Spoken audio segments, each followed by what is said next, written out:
Los que tenemos aquí con rojo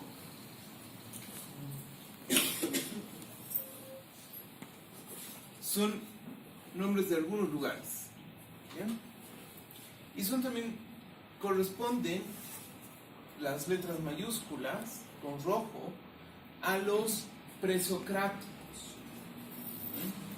Tenemos Empédocles, Gorgias, la escuela pitagórica, Parménides y Zenón, ambos de Elea, Demócrito y Protágoras de Abdera, Anaxágoras de Clasómenas, Heráclito de Éfeso, Tales, Anaximandro, Anaxímenes y Leucipo de Mileto, siendo los primeros tres Tales, Anaximandro y Anaxímenes, la primera considerada sucesión de filósofos. Después tenemos a Pitágoras de Samos. Después, con negro, tenemos ya los filósofos del periodo clásico,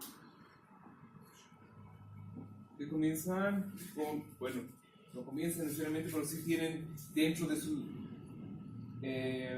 secuencia filosófica entre los más importantes a Sócrates, Platón y Aristóteles. Otro de los importantes es Antístenes, pero aquí vemos que Sócrates y Platón provienen de Atenas, en cambio Aristóteles proviene de Estagira, esto es lo que ahora se conoce como Stavros, y toda esta era la parte de la región del imperio. ¿Qué imperio? Macedonia. Bien, perfecto.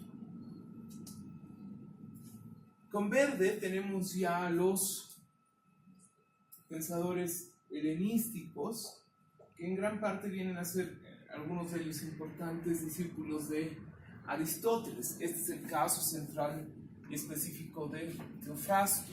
Teofrasto va a ser un joven filósofo que va a aprender filosofía y se va a desarrollar hasta la madurez filosófica en compañía casi de Aristóteles. Va a ser el sucesor también del liceo aristotélico, es decir, de la escuela de Aristóteles. ¿En qué mar se desarrolla esto? Muy bien. Y aquí tenemos el mar Mediterráneo.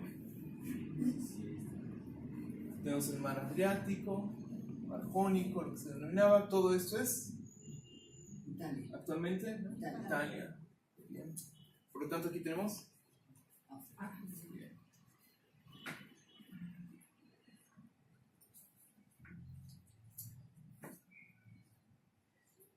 Aquí tenemos un gráfico no muy claro, pero sí nos permite ver algunos de los viajes y lugares de residencia de Aristóteles, ¿no? Vivió un tiempo en Pela, que fue uno de los lugares importantes, pasó por Mileto, tenemos la región de Esparta.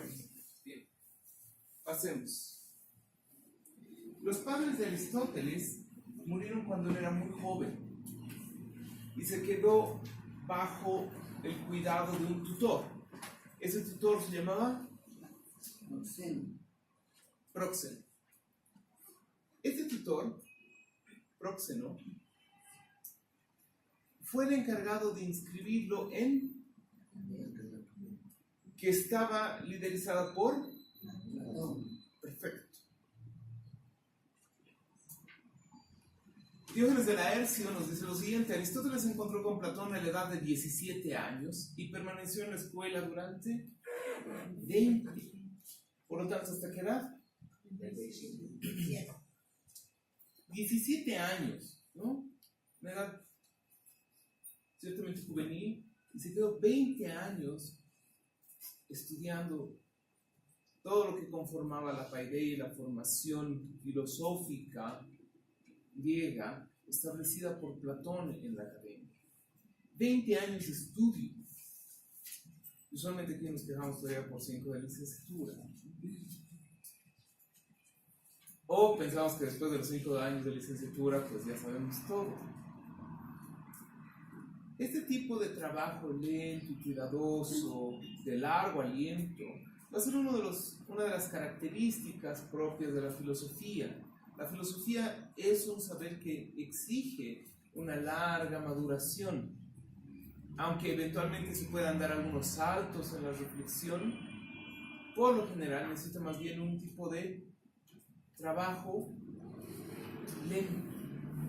No es que no se vuelve genio de la noche a la mañana por leerse, no sé, 10, 20 o 1000 libros. Es un trabajo de maduración de la reflexión que va a exigir gran parte de la vida.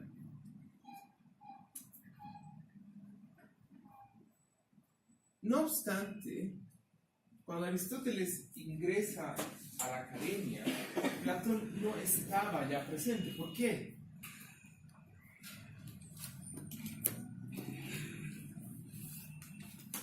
¿Alguna idea?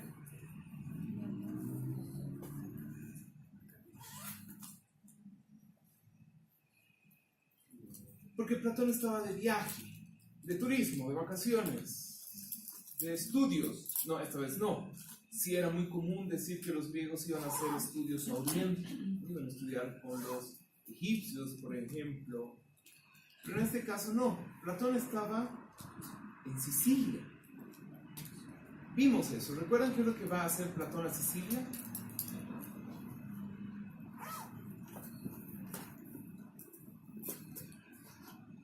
Vamos, señoras y señores, no pueden perder el hilo del trabajo. Platón va a Sicilia porque tiene la posibilidad de establecer allá un gobierno de filósofos, de la mano de la tiranía que en ese entonces se estaba estableciendo. Claro, la tiranía o los gobiernos tiranos de aquel entonces eran de alguna manera gobiernos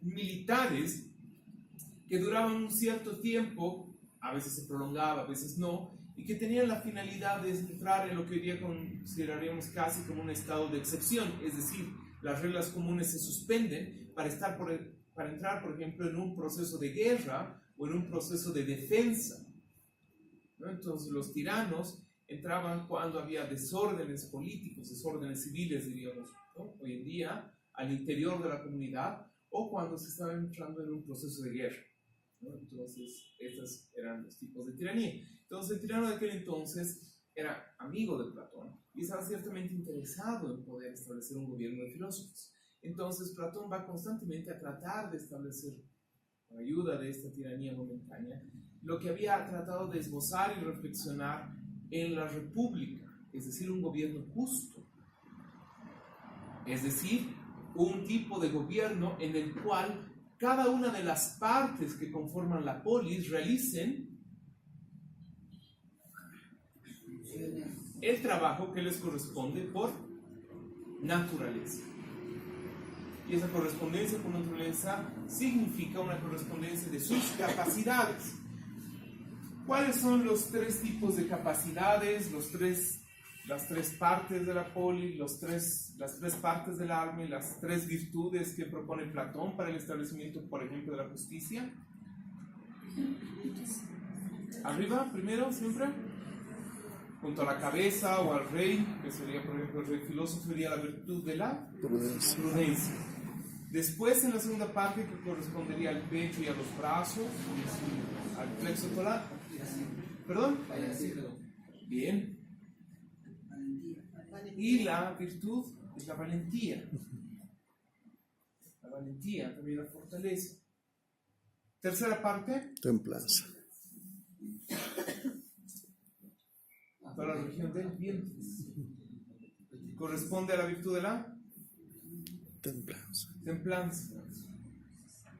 Y corresponde en la parte del pueblo. ¿A quiénes? Artesanos, campesinos. La parte superior a los campesinos y a los artesanos vienen a ser los militares, ¿no? Los soldados, los guardianes que protegen, y la parte superior de la casa corresponde entonces al filósofo o rey. Bien, como bien saben, hay muchas anécdotas de todo esto. A Platón una vez lo terminan vendiendo como esclavo, son sus alumnos los que después lo compran como esclavo y lo vuelven a poner en libertad. Vuelve a tener problemas en Siracusa, se decepciona de la posibilidad de realizar ese proyecto político y retorna posteriormente a la academia. A partir de ahí es donde van a comenzar a entablar ya amistad y discipulado entre Platón y Aristóteles.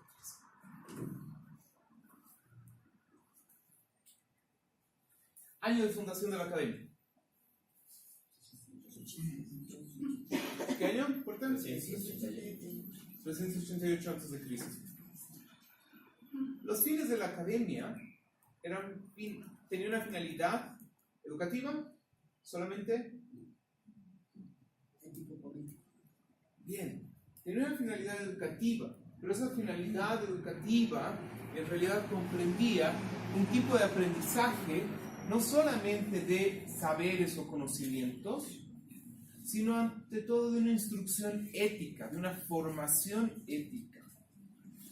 Y eso significaba también asumir las responsabilidades que eso conlleva, es decir, un compromiso político.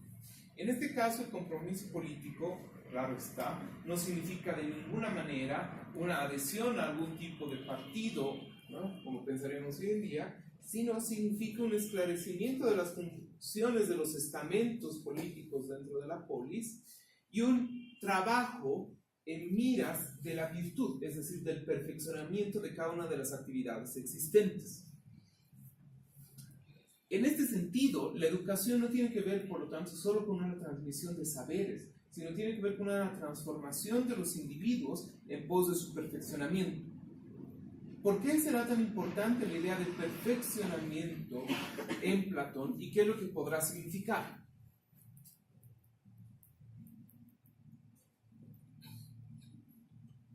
¿La perfección estaría relacionada con la justicia? Sí, ¿y cómo es que se manifestaría de manera precisa en una vida concreta? La felicidad, ¿no? Puede ser. Con la armonía. Pero me parece que ya están adivinando. Retomen lo que hace un momento hemos revisado. 3 partes del alma, 3 partes de la ciudad.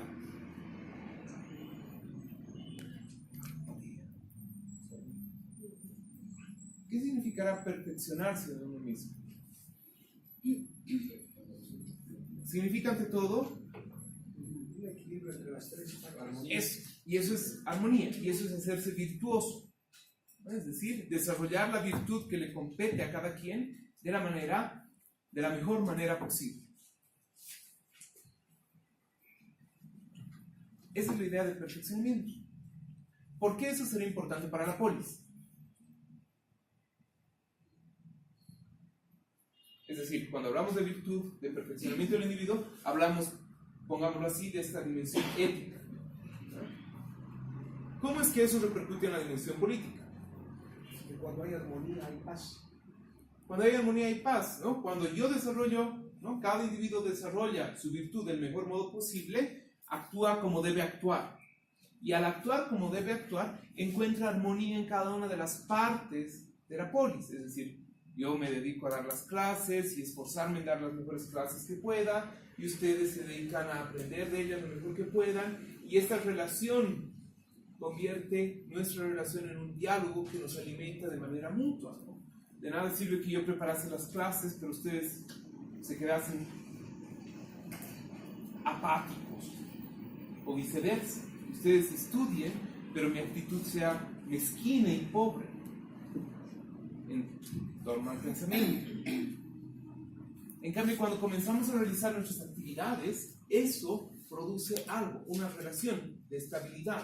Esa estabilidad significa paz, pero también significa el cumplimiento de los deberes. Significa, por lo tanto, la realización de la comunidad y del fin para el cual estamos reunidos en cada clase.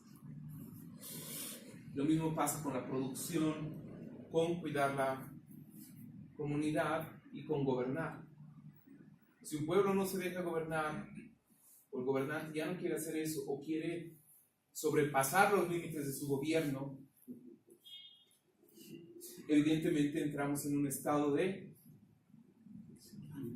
desequilibrio. Y el desequilibrio es a la sociedad lo que al cuerpo es la enfermedad. Es importante. Bien, ¿qué es lo que se estudiaba en la academia? Es decir, ¿qué es lo que estudiaba Aristóteles? Aristóteles se ha formado bajo este ideal. Eso es importante saber. Por eso ahora estamos haciendo un repaso así muy breve y general de lo que ya hemos estudiado en los meses anteriores. Comprender esto nos va a ayudar luego a comprender en dónde Aristóteles comienza a hacer la crítica y la separación, dónde comienza a alejarse de Platón. Primer punto, o primer grupo de estudios: aritmética, geometría, astronomía. Se dice que también estudiaban medicina. Se sabía, sí, que estudiaban además música. Y que el conocimiento en el que terminaba o en el que se sintetizaba todo lo anterior era el trabajo de la dialéctica, el estudio de la dialéctica. ¿Qué significa dialéctica? Hoy se habla mucho, ¿no?, de materialismo dialéctico, de filosofía dialéctica. ¿Qué debemos entender por dialéctico?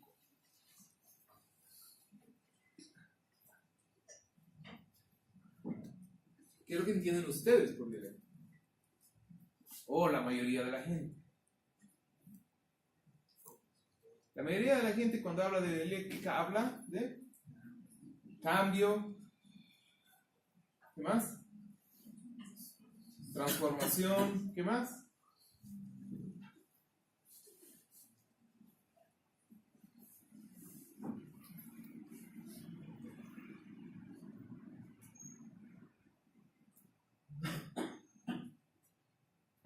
Ese es el problema de reducir el conocimiento, el saber y el aprendizaje y la educación solo a conocimiento. Se saben los resultados sin entender el proceso. ¿De dónde viene esa transformación, cambio o movimiento de la dialéctica? Generalmente se le atribuye a la dialéctica. A la discusión, a la de partes. Exactamente, a la relación de dos partes, al diálogo. ¿No? Tiene que haber Dialéctica. tesis y la antítesis. Sí, puede haber, o dos cosas contrarias, dos cosas que no están necesariamente equilibradas, dos puntos de vista, es muy cierto. Dialéctica viene de día, de donde viene dos, y de logos, que significa razón también, y también Conocimiento. ya eso es más gnosis, pero va a ser también conocimiento en algún momento, de donde también proviene habla, discurso, hablar. Por eso es que la palabra diálogo significa precisamente que dos interlocutores se comuniquen. Eso es lo que generalmente se olvida. La dialéctica es comunicación, es diálogo, de oposición. Por lo tanto, que en ese diálogo, comunicación, hay cierto tipo de movimiento y eso lleva justamente a una transformación. La época previa al retorno de Platón en la academia estaba de cierta manera liderizada por Eudoxo. Eudoxo fue entonces la primera influencia filosófica de Aristóteles. Berti, citado por Reale, nos dice lo siguiente: que la influencia que tuvo Eudoxo en Aristóteles se plasmó en la siguiente idea: hallar un principio que explicase los hechos conservando intacto su modo genuino de presentarse. Eso significaba hacer más énfasis en los modos de la realidad perceptible que en los modos de la realidad inteligible. Tratar de explicar la realidad a partir de lo más visible, de lo más evidente, de lo más cercano a la experiencia. Eso va a comenzar a calar fuerte en Aristóteles, que además por la tradición por la tradición familiar de médicos, se plasmará en un estudio descriptivo cuidadoso, muy cuidadoso de la realidad. Y es por esto también que le vamos a deber a Aristóteles gran parte de la clasificación de las ciencias y de la clasificación de los entes dentro de estas ciencias. Aristóteles va a ser el gran padre de la taxonomía de los saberes y de la taxonomía científica, entendiendo por taxonomía clasificación. Pasaron alrededor de 2 o 3 años, en realidad 2, desde la entrada de Aristóteles a la academia y del encuentro entre estos dos grandes personajes. Eso significa que Aristóteles conoció a Platón entre sus 19 y 20 años. Por lo tanto, tuvieron una relación de amistad, de conocimiento, de cercanía, alrededor de unos 18 años. Platón murió, es importante recordar, el año 247 a.C. Entonces, esto permite hacernos una idea del tipo de relación de amistad que hubo entre Platón y Aristóteles, que no era siempre muy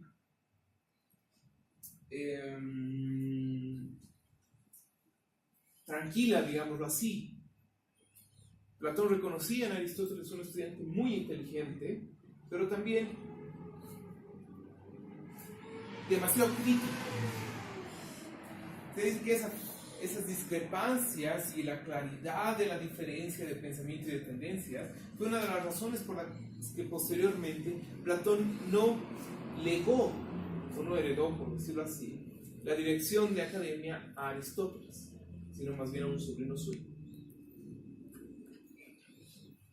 No obstante, seguramente fue una de las mejores decisiones que tomó Platón, porque eso también ayudó a consolidar la idea de autonomía y diferencia que tenía el pensamiento aristotélico o el pensamiento de Aristóteles con respecto al de Platón.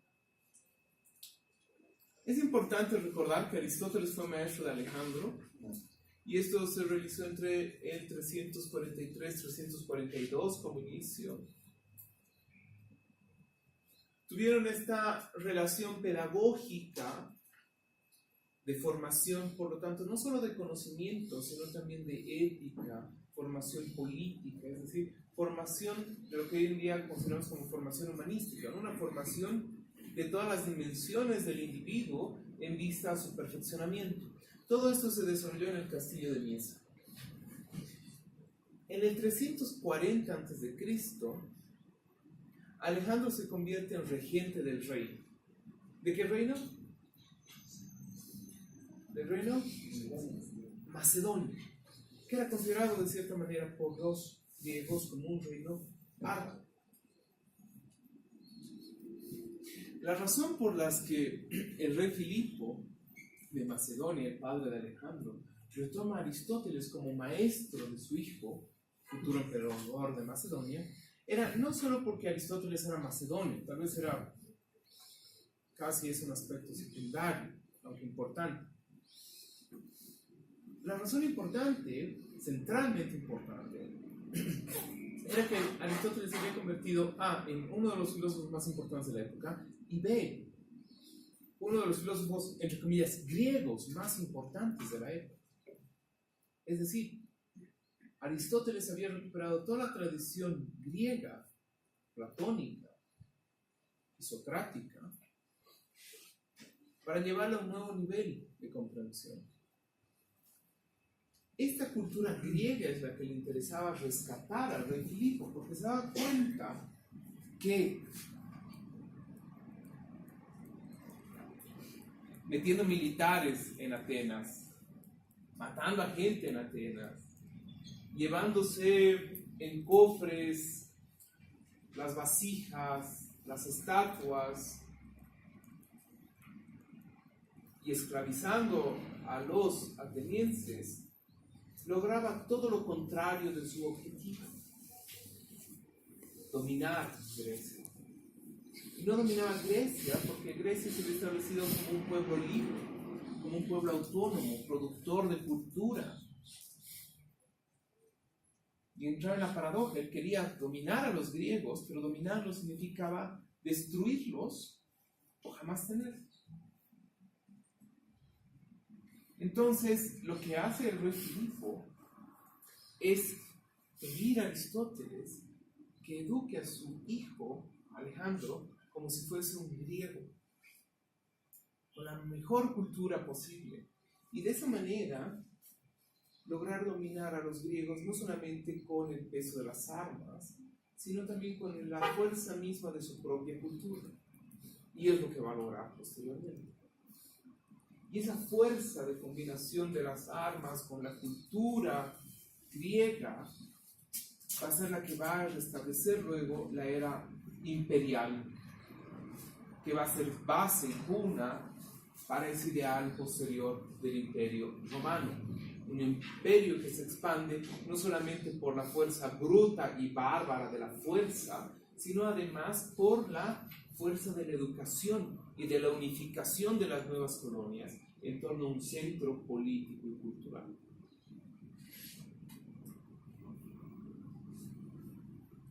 Y es que finalmente los mejores imperios no son los que funcionan por armas, por fuerza o por dinero. Ese es un medio importante, sí, pero solo hay un imperio cuando realmente hay la capacidad de difundir cultura. Y hay un imperio más fuerte todavía cuando la cultura logra ya crear colonias aún antes de poner siquiera una sola bota militar.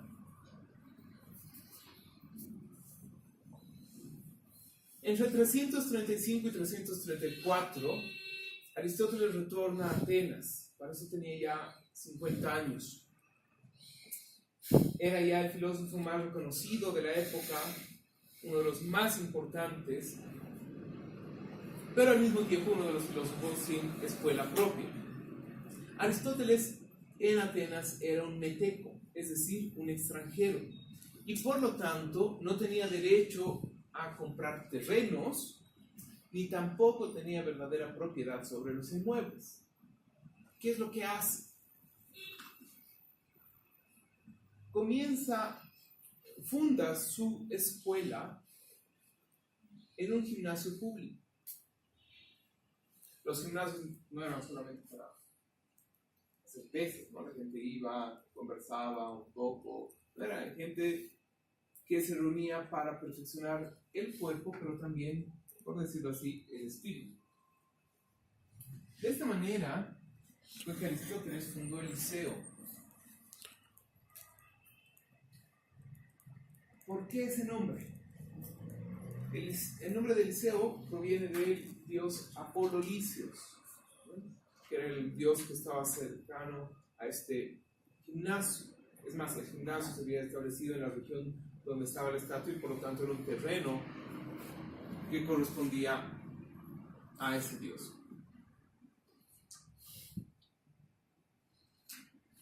Perípatos, de donde les viene el adjetivo de peripatéticos. ¿Qué significa eso? El perípatos era el paseo que estaba alrededor del gimnasio, que daba paso al gimnasio, y era por donde Aristóteles daba sus clases. De ahí les viene el nombre de peripatético. Y Aristóteles era el maestro que enseñaba caminando. El liceo bajo la tutela de Aristóteles duró 12 años. Después se trasladó y se extendió gracias al trabajo de Teofrasto. Habían dos tipos de lecciones que se daban en el liceo. Las lecciones esotéricas, que eran cursos internos, solo por decirlo así, para los verdaderos discípulos, para los discípulos más cercanos, para los que buscaban una formación completa en la filosofía. Y por la tarde había las lecciones exotéricas, es decir, un público abierto, eran clases que generalmente, según se tienen informes, Aristóteles las preparaba en forma de diálogos, como los diálogos platónicos, ¿no? Es decir, buscando una mayor dimensión estética y por lo tanto una mayor dimensión que atraiga más al público común, al público abierto, no necesariamente a aquellos que se van a formar en filosofía. Aunque claro, estas diferencias entre los que se van a formar en filosofía y los que no, no deben corresponder a la idea de los que hoy día, por ejemplo, se forman en una universidad y los que no tienen un conocimiento necesariamente de ese tipo. En el año 323 muere Alejandro. Esto produce un odio acrecentado en contra de los macedonios en Atenas. Porque claro, los atenienses habían visto cómo se les habían quitado de algunos derechos, cómo su cultura, que era su mayor orgullo de pronto había sido difuminada por diferentes culturas y por lo tanto tergiversada, cambiada y demás. Y este odio a los macedonios hace que la situación de Aristóteles en Atenas sea ciertamente complicada. Además, como Aristóteles fue el maestro de Alejandro, se lo acusó de impiedad, que era uno de los cargos por los que también le dan la pena de muerte a Sócrates. Aristóteles se retira a Calcis y fallece allá 322 a.C.